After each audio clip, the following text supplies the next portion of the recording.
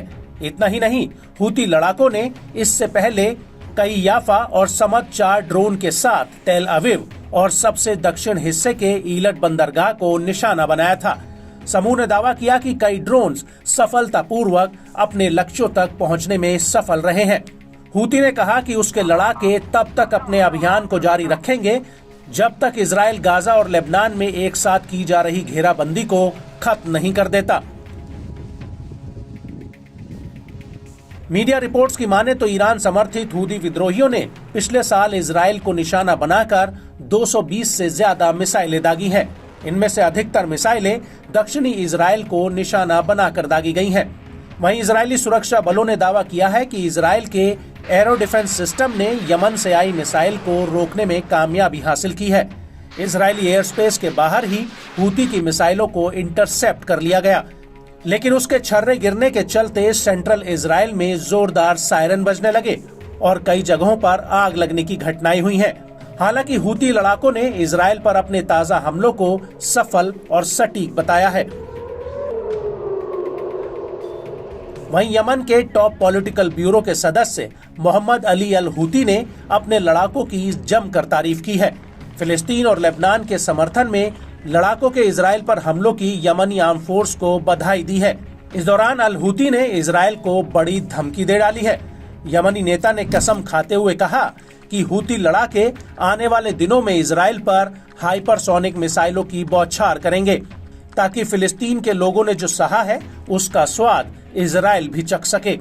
मिसाइलों की अंधाधुंध बारिश आने वाले दिनों में इजरायली इलाकों को निशाना बनाकर की जाएगी। मिडिल ईस्ट रीजन में अमेरिका कभी भी अपना नियंत्रण बनाए रखने में सक्षम नहीं रहा है।